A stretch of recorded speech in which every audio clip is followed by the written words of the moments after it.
Behold, the Lamb of God who takes away the sins of the world.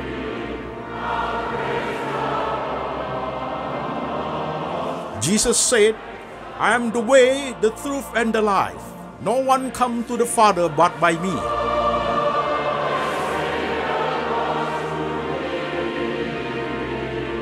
For God so loved this world, so he gave his one and the only Son. Whoever believes in him shall not perish, but have eternal life. Shalom, saudara-saudara sekalian, saya Pendeta Antoni Chang.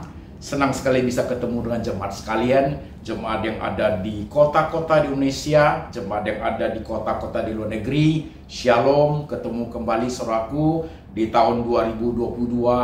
Everything is okay. Masih ingat korbannya saudaraku? Yesterday is a past, today is a grace, and tomorrow is a hope.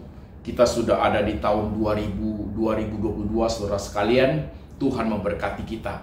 Tema kita saudaraku pada hari ini, online Sunday service saudaraku, temanya adalah kesombongan rohani. Kesombongan rohani saudaraku. Satu tema yang penting untuk menjadi suatu evaluasi diri buat kita, supaya kualitas rohani kita bertumbuh dengan baik, kualitas hidup kita bertumbuh dengan baik saudaraku.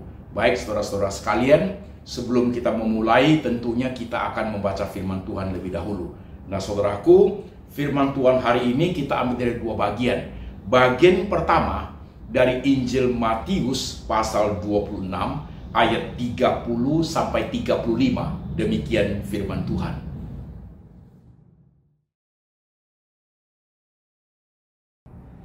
Sesudah menyanyikan nyanyian pujian, pergilah Yesus dan murid-muridnya ke Bukit Zaitun. Maka berkatalah Yesus kepada mereka, malam ini kamu semua akan terguncang imanmu karena aku. Sebab ada tertulis, aku akan membunuh gembala dan kawanan domba itu akan tercerai-berai. Akan tetapi sesudah aku bangkit, aku akan mendahului kamu ke Galilea. Petrus menjawabnya, biarpun mereka semua tergoncang imannya, karena engkau, aku sekali-sekali tidak. Yesus berkata kepadanya, aku berkata kepadamu sesungguhnya malam ini, sebelum ayam berkokok, engkau telah menyangkal aku 3 kali. Kata Petrus kepadanya, sekalipun aku harus mati bersama-sama engkau, aku takkan menyangkal engkau. Semua murid yang lain pun berkata demikian juga. Amin.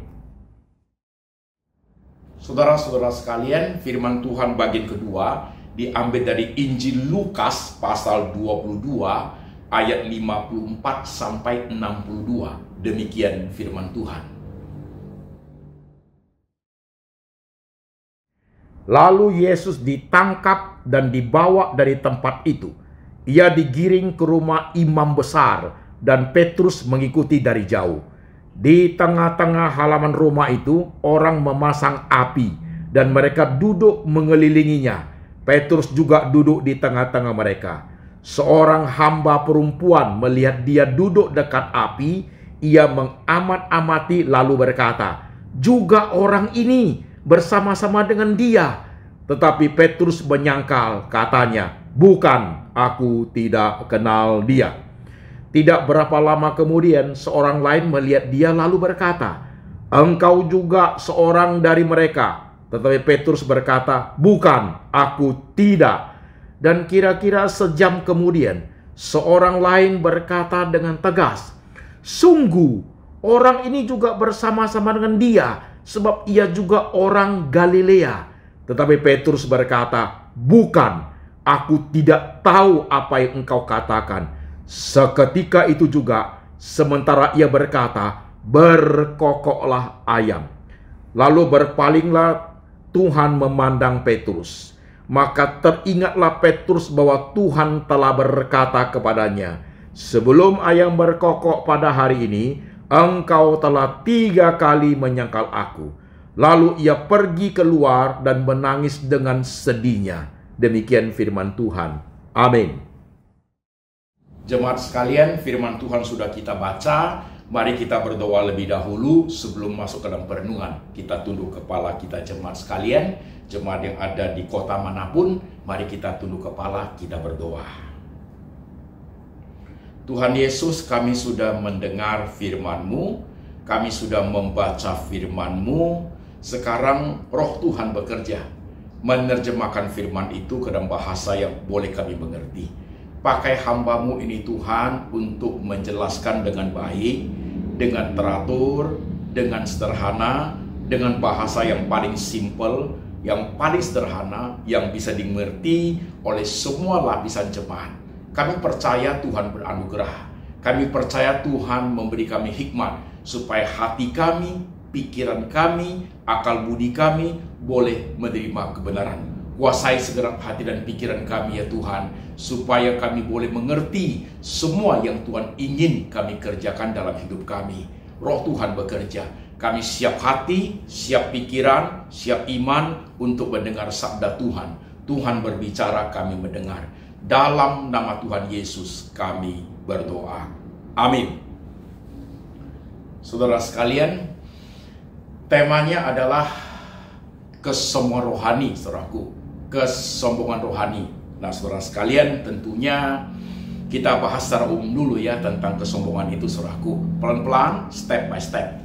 Saya tahu setiap jemaat yang sudah terbiasa mendengar daripada program lembaga Anthony Chang Ministry Internasional, saudara-saudara sekalian, tentunya setiap khotbah yang kita sampaikan itu adalah khotbah yang sifatnya, saudaraku, pelan dahulu dari hal yang paling dasar, kemudian kita akan naikkan tingkat kesulitannya, saudaraku, sampai kepada bagian yang paling sulit.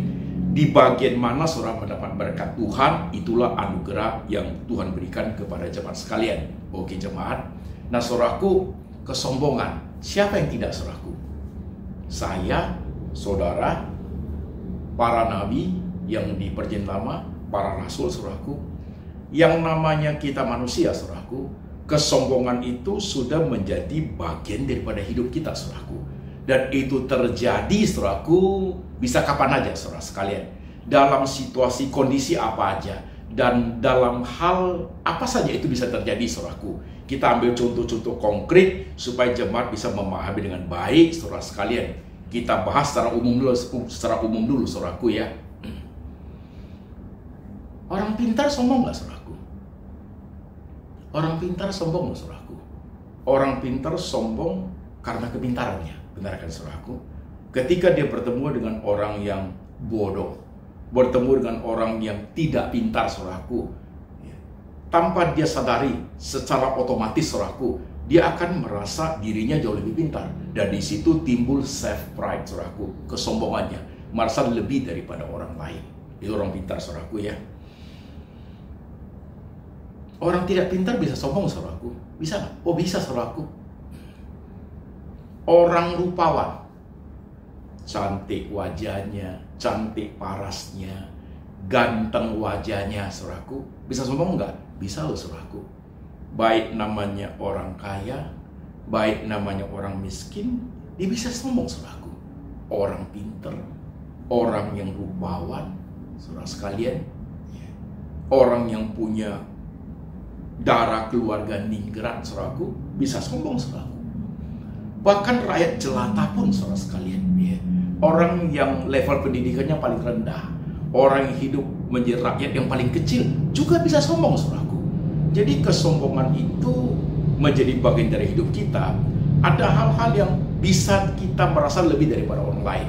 Yang lebih mengkhawatirkan adalah saudaraku, pada saat kita tidak mempunyai apa-apa pun, kita masih bisa sombong saudaraku. Hebat sekali manusia ini saudara sekalian. Dan itu ada pada saya, itu ada pada saudara. Maka tadi saya bertanya, pelan-pelan kita menyimak saudara sekalian. Dalam hidup saudara, saya dan saudara ini, pernah saudara sombong, menyombongkan diri untuk hal tertentu saudaraku?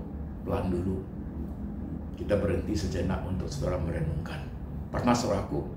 Saya rasa pernah ya. Kalau saya tanya berapa kali, wah Pak, bahkan mungkin tidak terhitung Pak, banyak Pak, begitu, ya kan? Jemaat yang sedang mendengarkan itu perhatikan baik-baik. Tanpa kita sadari loh saudaraku, kita punya rumah lebih besar, kita punya mobil lebih mewah, kita jauh lebih fasih berbicara, kita lebih dikenal oleh masyarakat, saudaraku. Pakaian kita jauh lebih bagus, kita merasa lebih daripada orang lain, tanda kutip lebih daripada orang lain itu, tanpa disadari itu memicu kesombongan hidup kita, saudaraku. Bahkan sinar mata kita, saudara sekalian, sinar mata kita itu menjelaskan itu loh, saudaraku. Ketika kita tanpa kita sadari, kita memandang orang yang lebih rendah, memandang orang yang miskin, saudaraku, memandang orang yang tidak punya apa-apa, saudaraku. Sinar mata kita menciptakan sesuatu. Cara kita melihat, dari sikap, dari ekspresi, mimik wajah kita, menjelaskan, saudaraku, mendeskripsikan kesombongan hidup kita, saudaraku. Bisa terjadi itu, saudaraku. Dan saudara akan lihat banyak hal itu. Uniknya dalam hidupnya, saudaraku, hal-hal demikian itu diungkapkan, saudaraku, dalam realita kita hidup sehari-hari dan juga di dalam film, dalam sinetron. Pintar sekali saudara itu. Bagaimana mengajarkan pelaku-pelakunya, saudaraku, pemain-pemainnya untuk tampil dengan wajah yang sombong, dengan senyum yang jumawa, dengan sinar mata yang menghina, saudaraku. Itu ekspresi manusia, saudara sekalian. Itu baru film, itu baru sinetron. Real life-nya juga sama, saudaraku, seperti itu kira-kira, saudara sekalian. Jadi awal daripada khotbah hari, saudaraku, pertanyaan perlu kita jawab. Pernahkah kita sombong, saudaraku? Dalam beberapa hal tertentu yang kita merasa kita itu lebih daripada orang lain. Kita merasa kita punya sesuatu lah, saudaraku, yang bisa kita andalkan.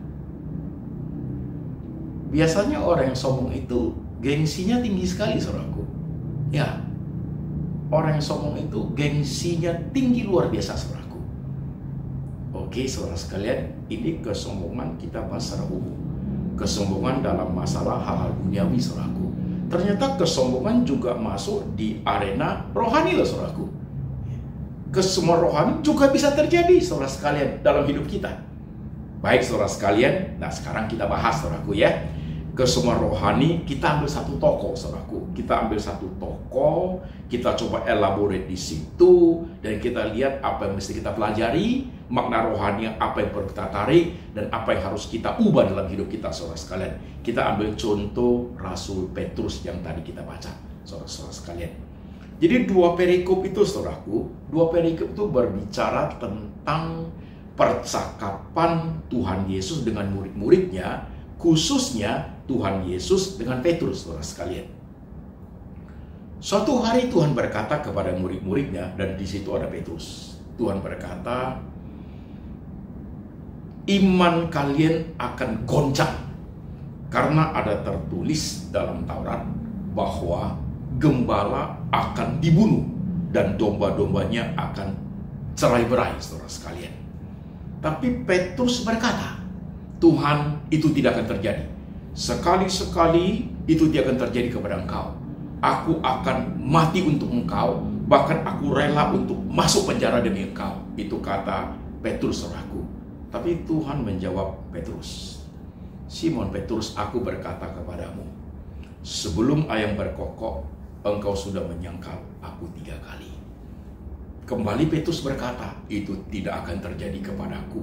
Dan murid-murid yang lain juga ikut mengatakan demikian.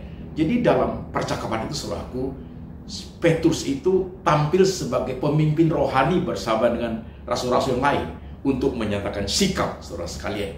Nah, saudaraku, menarik untuk kita bahas arogansi rohani, kesombongan rohani dalam konteks tokoh ini, Rasul Petrus, saudara sekalian.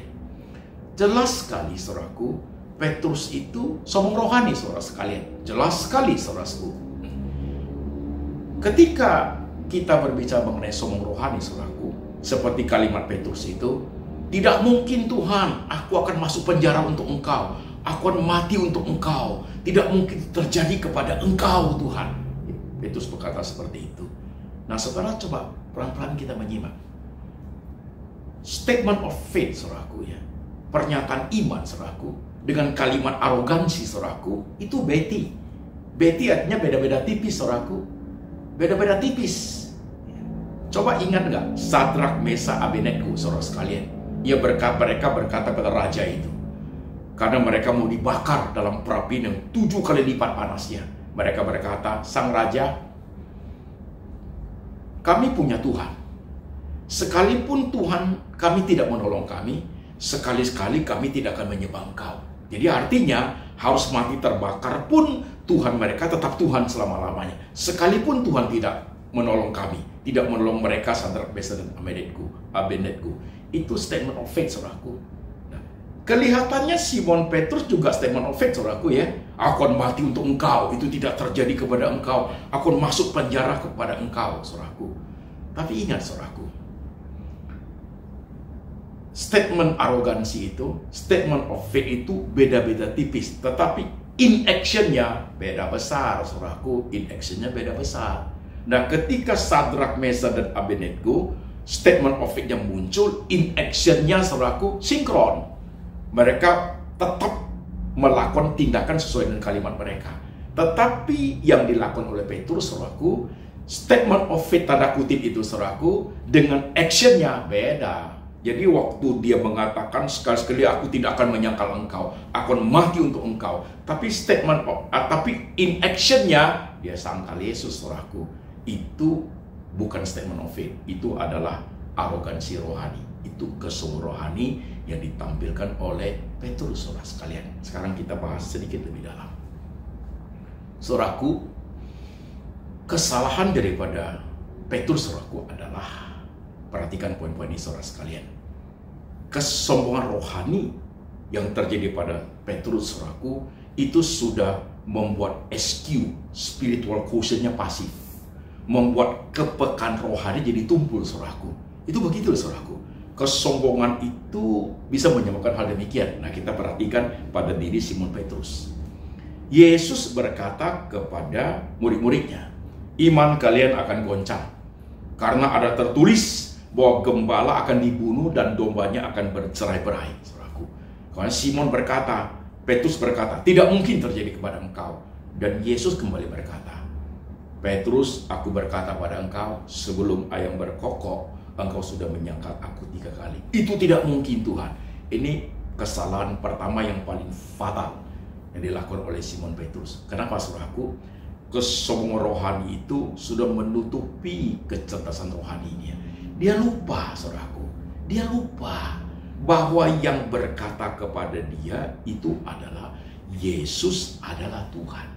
Yang berkata kepada dia itu adalah Allah itu sendiri, the Son of Living God, saudaraku. Yang berkata kepada dia itu adalah firman yang menjadi manusia. Tidak mungkin Tuhan akan sekedar basa-basi. Tidak mungkin Tuhan akan berbohong. Kalau Tuhan sudah berkata seperti itu, sebelum ayam berkokok, engkau akan menyangkal aku. Gembala akan dibunuh dan dombanya bercerai-berai. Tuhan berkata demikian, itu pasti terjadi. Tapi karena kesombongan rohani dari Petrus, saudaraku, dia tidak melihat itu lagi sebagai kebenaran. Nah, itu kesalahan yang paling fatal, saudaraku. Tidak mungkin, Tuhan, itu tidak akan terjadi. Aku akan mati untuk engkau. Itu tidak akan terjadi kepada engkau. Itu bukan statement of faith. Itulah arogansi rohani, saudara sekalian. Saudaraku, seandainya Simon itu statement of faith yang muncul, saudaraku, bukan itu kalimatnya. Kalau statement of faith-nya muncul, saudaraku, dia akan berkata, Petrusnya akan berkata, "Tuhan, tolonglah saya, kuatkan saya, supaya aku tidak menyangkal engkau, supaya aku bisa melewati." Karena dia tahu apa dikatakan Tuhan itu pasti terjadi. Itu statement of faith, saudaraku. Tapi yang muncul bukan statement of faith, yang muncul adalah statement of arogansi, saudaraku, arogansi rohani, saudaraku. Nah, in action-nya di perikop berikutnya kita baca tadi itu, ketika Yesus dibawa, saudaraku, ya, ke Mahkamah Agung, ke tempat orang-orang Farisi ahli Taurat, saudaraku, Simon ikut, Petrusnya ikut, saudaraku. Disitulah apa yang terjadi, penyangkalan itu terjadi, saudaraku. Ada orang mengatakan, "Engkau juga bersama dia." "Tidak, aku tidak mengenal engkau." "Iya, aku lihat engkau." "Tidak, aku tidak mengenal engkau." Bahkan ada satu mengatakan, "Engkau juga dari Galilea," begitu. Bahkan Petrus sampai sudah mengutuk, saudaraku. Maka pada saat itu ayam berkokok, saudaraku. Ayam berkokok. Jadi benar dong saudaraku, apa yang dikatakan Yesus itu bukan suatu kebohongan. Apa yang dikatakan Yesus itu adalah suatu kebenaran. Sayangnya, Simon Petrus kesombongannya sudah menutupi dia punya SQ, saudara sekalian. Tapi yang menarik yang kita bahas saudaraku selanjutnya adalah ketika Simon Petrus sudah menyangkal 3 kali ayam berkokok. Teringat Petrusnya saudaraku. Teringat apa yang dikatakan Tuhan pada saat waktu mereka ketemu. Dia teringat bahwa Tuhan mengatakan sebelum ayam berkokok engkau akan menyangka aku. Teringat dia. Jadi pada saat dia teringat, Simon Petrusnya itu melihat ke Yesusnya. At the same moment saudaraku. Waktu yang sama, Yesus juga sedang melihat Simon Petrus saudaraku. Nah, Alkitab bertulis. Alkitab menulis saudaraku. Maka ketika pertemuan pandangan mata Simon Petrus dengan Yesus itu saudaraku, hasilnya Alkitab mengatakan Simon Petrus itu menangis terseduh-seduh. Kenapa saudara sekalian? You know why? Saat itulah baru dia sadar akan kebodohannya. Saat itulah baru dia sadar akan kesemua rohaninya saudaraku. Karena dia melihat pandangan mata dari Yesus saudaraku, bukan pandangan mata yang menghakimi. Sinar mata itu bukan sinar mata menghina. Sinar mata itu sinar mata yang penuh pengertian, penuh kesabaran, sangat memahami. Maka hancur hati dia saudaraku. Hancur hati Simon Petrus saudaraku. Maka ia menangis terseduh-seduh saudaraku. Hancur hatinya. Nah saudara sekalian, sayangnya telat saudaraku ya. Kesadaran Simon Petrus tentang arogansi dia sadar setelah terjadi saudaraku. Alangkah baiknya itu terjadi pada saat waktu Yesus ngomong, dia langsung in action. Tuhan tolonglah aku jauh lebih baik saudaraku. Tapi sudah terjadi baru dia sadar saudara sekalian. Tapi ada satu hal yang menarik dari Petrus saudaraku. Ada suatu turning point dalam hidup dia. Kesemua rohani yang dia praktekkan saudaraku, ternyata di balik kesombongan itu Tuhan menyediakan berkat bagi dia. Dan Yesus berkata, aku akan meneguhkan engkau. Imanmu tidak akan gugur. Tuhan berkata seperti saudaraku. Jadi ada turning point dalam hidup Simon Petrus saudaraku. Dia menangis terseduh, terjadilah pertobatan sejati di situ.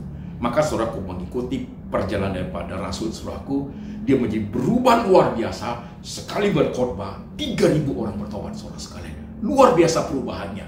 Turning point-nya ada di situ. Turning point-nya ada di kejatuhan dia dalam kesemua rohani itu. Turning point terjadi pada saat pertemuan pandangan mata dia dengan pandangan mata Tuhan Yesus. Melahirkan suatu pertobatan sejati, sadar akan kesalahan yang dilakukan saudaraku. Luar biasa Simon dan saudaraku, dan Tuhan yang melakukan itu buat dia saudara sekalian. Tuhan sayang dengan Simon Petrus. Arogansinya selesai di situ, terjadi perubahan hidup. Tapi tunggu sebentar saudaraku. Kesemua rohani itu bisa terjadi dalam banyak aspek saudaraku. Kita baru bahas satu aspek saja, contoh tokoh ini saudaraku ya. Untuk aspek-aspek berikutnya kita bisa masuk di part 2, part 3, part 4 itu nanti saudara sekalian. Nah setelah kita mendengar firman seperti ini saudaraku, kembali kita melihat diri kita masing-masing saudara sekalian. Terlihat diri kita masing-masing. Seperti yang saya katakan di intro tadi saudara sekalian. Pernah terjadi kesombongan rohani dalam hidup kita. Pernah terjadi kesombongan secara umum, kesombongan duniawi dalam hidup kita saudaraku. Nah ini saya ingin jemaat menyimak dengan teliti saudara sekalian. Jikalau hari ini, saudaraku, khotbah sampai poin ini pasti keras. Jikalau pada hari ini saudara sekalian yang mendengar khotbah di lembaga Antoni Chang Ministry Internasional ini, pas pada ibadah ini saudaraku, engkau merasa engkau pernah seperti itu. Ya Pak, saya dari keluarga orang kaya. Tanpa saya sadari, kesombongan itu sudah seperti penyakit dalam diri saya. Saya sulit bergaul dengan orang-orang yang levelnya rendah, Pak. Atau engkau orang yang rupawan. Teman-temanmu itu yang cakep-cakep semua, yang ganteng-ganteng semua. Yang seperti monyet-monyet kamu tidak mau bergaul, saudaraku. Atau engkau orang pintar. Sama orang-orang bodoh kamu memandang sebelah mata. Seperti mereka bukan manusia, saudaraku. Ini contoh-contoh konkret yang jemaat harus aware, harus sadar, harus peka dalam hal ini. Saya boleh tanya secara umum dulu, masalah kesombongan duniawi dulu. Apa yang kamu sombongkan, saudaraku? Kamu sombong harta, kekayaan, kepintaran, reputasi, harga diri? Saudara sombong karena bisnis saudara maju? Saudara sombong karena keluarga kaya semua? Saudara sombong karena saudara memiliki sesuatu yang jauh lebih daripada orang lain? Mungkin punya suatu kepintaran, mungkin punya suatu keahlian, sesuatu yang lebih daripada orang lain, tanpa ada suatu pengawasan diri yang baik. Sesuatu yang lebih itu akan menciptakan kesombongan dalam hidup kita. Nah, kesombongan itu menjadi akar. Kesombongan itu menjadi source daripada tindakan dosa, saudaraku. Dari kesombongan itulah muncul beberapa hal yang sangat berbahaya, yang sifatnya destruktif buat hidup kita.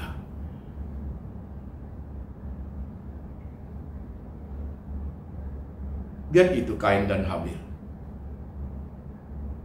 Karena arogansi dia tidak terima adiknya lebih daripada dia, saudaraku. Dia bunuh, saudaraku. Dari situ munculnya. Dan itu Saul dan Daud. Dia tidak terima Daud itu lebih tinggi daripada dia. Kesombongan itu memunculkan suatu tindakan dia membunuh Daud, saudaraku. Banyak contoh-contoh di Alkitab, saudara sekalian. Kesombongan itu menjadi suatu akar daripada tindakan kejahatan, saudara sekalian. Tindakan dosa. Kesombongan itu menciptakan suatu cara untuk menyingkirkan saingan kita, menyingkirkan orang lain yang kita anggap lebih besar, berpotensi lebih besar daripada kita, saudaraku. Wah, itu bisa terjadi, saudara sekalian. Oke, nah itu kesombongan secara duniawi. Nah, sekarang kita masuk lagi satu, kesombongan rohani tadi. Pernah saudara sombong rohani? Karena engkau majelis gereja, engkau diaken gereja, engkau menjadi pendoa syafaat sudah 30 tahun. Bahkan engkau menjadi hamba Tuhan, menjadi pendeta, penginjil, saudara menjadi dosen dalam sekolah teologi. Dengan banyaknya ilmu saudara pelajari tanpa saudara sadari, kesombongan itu luar biasa, saudaraku. Itu akan menjatuhkan kita, saudaraku. Saudara sekalian, hal ini penting loh, saudaraku. Nah, yang kita pelajari Simon Petrus itu, saudara sekalian, di tengah arogansi dia, ada pertobatan, ada penyesalan, ada repentance, ada air mata, ada spiritual grieving. Dia sedih sekali. Di situ awal dia ada suatu perubahan hidup. Nah, yang menakutkan adalah jika khotbah sampai di sini saudara mendengarnya dan saudara merasa saudara punya kesombongan duniawi dan juga kesombongan rohani, saudara tidak peduli, saudaraku. Itu akan membuat kita jatuh lebih dalam, saudara sekalian. Tapi ketika korbannya sampai ke saudara seperti tersentak, seperti di strum listrik. Iya lupa, saya pernah seperti itu lupa, dan sampai sekarang masih saya pelihara seperti itu. Hati-hati, saudaraku. Itu akan menjatuhkan kita, saudara sekalian. Akan lebih baik kita belajar seperti Petrus, ada suatu turning point. Jangan seperti Petrus sudah telat, tapi seperti Petrus ada turning point, saudara sekalian. Sebelum telat, saudara sekalian. Sebelum ayam berkokok, saudaraku, kita berubah, saudara sekalian. Itu penting loh, saudaraku. Coba pelajari dari beberapa teman kita, bahkan family, bahkan orang-orang terkenal, saudaraku. Mereka jatuh karena kesombongan mereka, dan itu jangan terjadi kepada kita. Kuncinya adalah, saudaraku, ada suatu turning point dalam hidup itu untuk mawas diri. Benar lupa, hal demikian tanda kutip yang ada pada saya itu bisa menciptakan kesombongan yang luar biasa, dan sampai hari ini tetap saya pelihara itu, Pak. Bahaya, saudaraku, bahaya luar biasa. Saya tidak tahu jemaat kesombonganmu apa loh, jemaat sekalian. Tapi yang paling tahu adalah engkau sendiri, dan jauh lebih tahu itu adalah Tuhan sendiri. Tuhan melihat sekarang, saudara sekalian. Mas 2022 ini mau kita mempunyai suatu kualitas hidup yang jauh lebih baik, saudaraku. Salah satu poin yang harus ditangani, salah satu poin yang harus diawasi dalam hidup kita seumur hidup adalah arogansi itu, saudaraku. Kesombongan duniawi termasuk kesombongan rohani. Nah, sekarang sebelum saya tutup khotbah ini, saudaraku, bagaimana caranya ya supaya kesombongan itu, baik yang duniawi maupun rohani itu, bisa kita kendalikan, paling tidak kita minimize, saudaraku. Hargailah apa yang Tuhan berikan kepada kita itu, yang tanda kutip lebih daripada orang lain itu, sebagai anugerah Tuhan. Kalau Tuhan tidak kasih, kita tidak punya apa-apa. Siapalah saya? Siapa saya? Kalimat itu menjadi penting, saudaraku. Kalau bukan Tuhan kasih pada kita nothing, saudaraku. Itu akan minimize ke semua kita. Kita tidak berani pamer, saudaraku. Tidak berani memandang hina orang lain yang tidak seperti kita. Saudara-saudara sekalian, itu penting, saudaraku. Siapalah saya, Anthony Chang itu, dengan segala yang saya punya, pelayanan yang saya punya, saudaraku. Jikalau bukan karena Tuhan yang kasih, jikalau bukan karena anugerah Tuhan, saya juga tidak menjadi siapa-siapa. Siapalah saya? Itu akan sangat minimize, akan sangat membantu saudara sekalian untuk minimize arogansi hidup saudaraku, sehingga kita terpelihara baik kualitas rohani kita. Tambah kita diberkati, tambah kita dipakai, saudaraku, kita tambah rendah hati. Ini penting kuncinya, saudaraku. Berapa banyak tokoh jatuh karena kesemua rohani. Berapa banyak tokoh di Alkitab mereka menjadi jatuh tergeletak dan tak tertolong lagi, saudaraku, karena kesemua rohani, saudaraku. Sampai jatuh dan tak tertolong karena tidak ada turning point. Bagaimana jemaat sekalian pada saat kamu dengar khotbah hari ini? Sorry ya, kalau khotbah ini sampai seperti menusuk hatimu, sampai seperti mengejar kelemahanmu yang satu ini, saudaraku. Arogansi. Terjadikah itu kepada engkau dan saya? Mari kita menyimak khotbah ini, saudaraku. Berubah ketika kesempatan masih ada. Ada turning point pada saat kesempatan Tuhan berikan. Seperti firman hari ini Tuhan beritakan buat kita, saudaraku. Jangan seperti Petrus, SQ-nya pasif, saudaraku. Apa yang Tuhan katakan dianggap itu tidak ada. Pada kebenaran itu pasti benar. Kebenaran itu pasti terjadi, saudara sekalian. Mari jemaat simak dengan baik.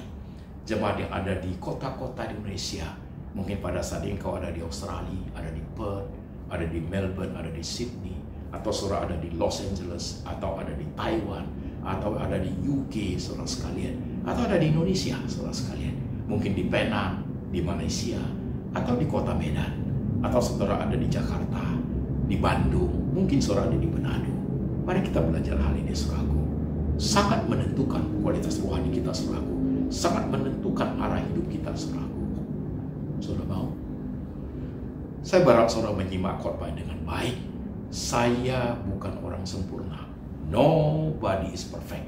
Tapi kita berhak dan Tuhan beri kesempatan kepada kita, saudaraku, untuk bertumbuh kualitas hidup kita satu hari demi satu hari, become better and better.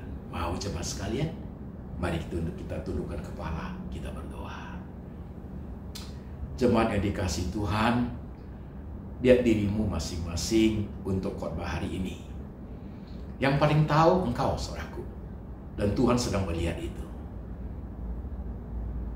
Apa yang kau alami, apa yang kau lakukan, apa yang kau praktekkan, statement of faith atau statement of arrogancy, saudaraku, kelihatan semua hari ini ketika engkau tutup mata sedang berdoa. Coba teliti satu persatu.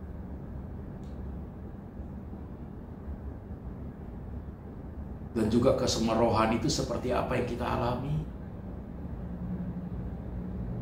Kau berpuasa berhari-hari, engkau menjadi sombong.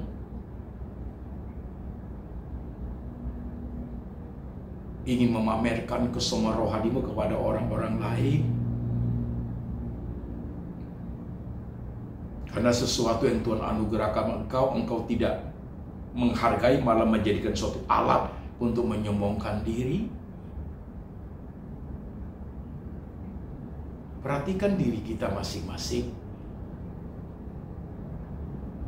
Peristiwa Petrus menjadi contoh konkret dalam hidup orang percaya sampai zaman ini. Camkan baik-baik dalam hatimu, jemaat sekalian. Jangan sampai itu membuat kita jatuh tergeletak. Jangan sampai itu membuat kita suatu yang menyesal tetapi sudah terlambat, saudaraku. Jangan sampai arogansi itu seperti lingkaran setan yang mengikat, menjebak hidup kita tidak bisa keluar dari arena seperti itu. Jangan, saudaraku. Mari kita bertumbuh dengan baik. Lihat dirimu masing-masing, jemaat, engkau yang paling tahu. Kalau hari ini kau sedang dengar firman bersama dengan istri, suami, orang-orang paling dekat, teman-teman paling dekat, sahabat yang paling hoping, pasti saling memahami, saling mengerti, saling mengenal jauh lebih baik. Mari kita berubah ke arah yang lebih baik, saudaraku. Tuhan, hamba berdoa untuk jemaat dan hamba sendiri. Tuhan, kami ini manusia biasa, nobody is perfect. Tak terhindari kadang-kadang apa yang kami miliki bisa memicu kami untuk sombong. Tapi Tuhan, tolong kami, ajar kami bisa mengerti dengan baik kebenaran. Ajar kami mengerti Tuhan, supaya dalam hidup kami banyak perubahan yang harus terjadi.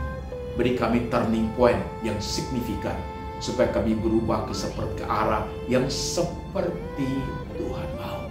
Makin hari, makin diberkati, makin rendah hati. Bantu kami ya Tuhan, manusia-manusia seperti kami ini Tuhan. Kami sangat butuh anugerah. Kami sangat butuh pertolongan Tuhan, supaya kami boleh bertumbuh ke arah yang Tuhan mau. Berkati setiap jemaat pada saat mereka sedang berdoa ya Tuhan Yesus. Mereka tahu apa yang mereka alami, mereka tahu apa yang mereka kerjakan, mereka tahu apa yang mereka praktekkan, dan Tuhan tahu semuanya.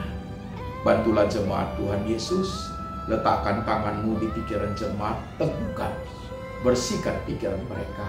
Letakkan tangan-Mu di hati jemaat, tetapkan hati mereka teguh melihat kebesaran dan keagungan Tuhan. Dan bawa jemaat kepada suatu pertemuan rohani yang baik di hadapan Engkau, yang diperkenan oleh-Mu ya Tuhan Yesus. Kiranya anugerah Tuhan turun atas jemaat, cinta kasih Tuhan turun atas jemaat. Yesus adalah gembala yang baik memelihara setiap jemaat, dan Tuhan Roh Kudus selalu mengajar kami, mengingatkan kami kitab suci, hidup berkenan, seturut dengan firman, sampai selama-lamanya, sampai suatu hari Tuhan Yesus datang kembali menjemput setiap kami yang percaya. Dalam nama Tuhan Yesus kami berdoa. Amin.